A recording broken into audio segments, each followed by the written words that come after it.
Good morning everybody and welcome back to the Rules of Language Learning. My name is Olly Richards. Now I want you to imagine that you want to learn to play a new musical instrument. The piano, say. So you find a piano teacher and you head off to your first lesson. You walk in and you see a big, beautiful, grand piano in the middle of the room. Your teacher introduces herself and spends the next hour talking passionately about the history of the piano and how it developed over the years. But you don't play a single note during that lesson. But that's fine, you think. Okay, a bit of background information, it's important after all. So you come back again the next week, and in this lesson, things get really exciting. The teacher shows you inside the piano. She lifts up the lid and shows you everything that's going on inside. The strings, how the hammers hit the strings, how the keys are attached to the hammers, but still no playing. Lesson 3. It's all about the acoustics of the piano, how the soundboard amplifies the sound of the reverberating strings, and then there are the pedals, and then what the pedals do to the strings when you press them. But still no playing. Lesson 4. Things get really exciting. You actually sit down at the piano. The teacher lifts the lid of the keyboard. And then she says, before we start playing, you need to learn some theory. And so for the next 3 months, you learn about harmony, tones and semitones, the 12 keys, scales and arpeggios, and you get written theory exercises to do at home after every lesson. But you still haven't played a note at that big, beautiful grand piano sitting there in the middle of that room. Now, your intuition, ladies and gentlemen, will tell you that this probably isn't the best way to go about learning the piano. Hit the like button beneath this video if you would agree that you would probably get frustrated if your piano lessons looked like this. But why exactly? Why exactly is it so bad to learn all this theory first without playing the piano itself? After all, this stuff is important, isn't it? You do need to learn the theory. Well, there's 2 reasons. Firstly, a lot of stuff is best learned by doing. Not everything is best learned theoretically. Sometimes the best way to learn something is to roll up your sleeves and work it out by yourself. When you do something, all your different senses come together to create an experience. And the things that you learn from experience are infinitely more powerful than learning those same things from the pages of a book. Point is, your teacher didn't need to spend months lecturing you about music theory because you could have worked out a good chunk of that by yourself just by sitting down and playing and having the experience of music. Now here's the second reason, and this is a bit more subtle. At any point in your learning journey, there are certain things that you're ready to learn and things that you're not ready to learn yet.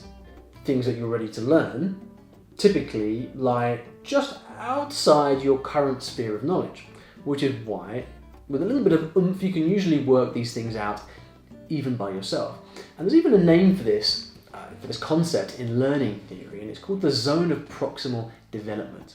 It's the idea that things are learnable as long as they fall within this special zone which is just beyond your current level of knowledge. Now, if, on the other hand, you try to learn too much too soon, you're unlikely to learn it because you're just not ready for it yet. And as a beginner, the stuff that you're not ready to learn yet is most stuff. Most stuff you're just not ready for yet. Right? There's no point teaching me how I can use the pedals of the piano to change the sound quality of the notes before I've even learned to control my fingers on the keyboard yet. I am not ready to learn it. Simple as that. In the case of the piano, these things I've been describing, this is probably quite obvious to you, but when it comes to language learning, there is a big blind spot around this issue, in particular when it comes to grammar. Now, if you walk into any language classroom around the world, and I've walked into a few, let me tell you that, I would put money on what is being taught at that exact moment that you walk in. Grammar. Open up any language textbook and flick to a random page. What's on that page? Probably grammar. Can it really be that all that grammar is so important that it needs to be learned at exactly that time, before everything else? Well, perhaps. But here's the thing. Novice language learners all tend to think that grammar is far more important than it actually is. How can I start speaking before I know the grammar? See, I've lost count of the number of times that I've heard people say this. I haven't learned the present perfect and the future conditional and the I don't know what yet, so I'll just concentrate on that for a while, learn that, and I'll start speaking later. Well, just like music theory, grammar is only useful when you're ready for it. You've seen those big, thick grammar books, right? They're big and they're thick. And there's a lot of stuff inside them.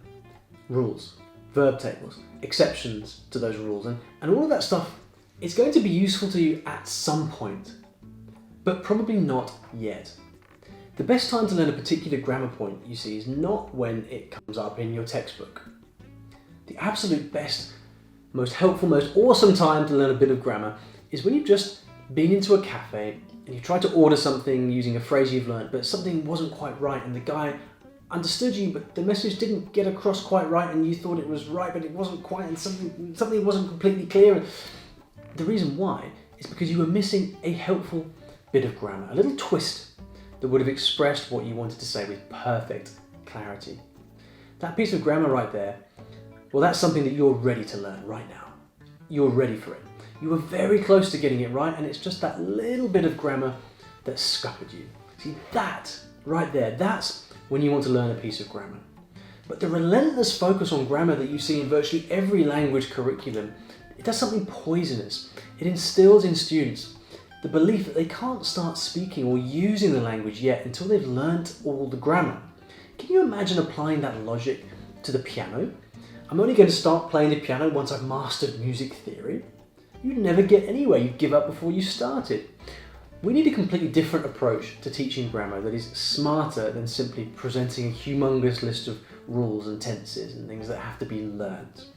In my Grammar Hero program, for example, my way to help you learn grammar naturally is to show you that grammar in the context of stories, fun stories, so that you get to see that grammar in action and learn it naturally from within stories, not through rules. But you, as an independent learner, can break free of this grammar trap all by yourself by starting to speak and using the language right now, however good or bad you think your grammar might be.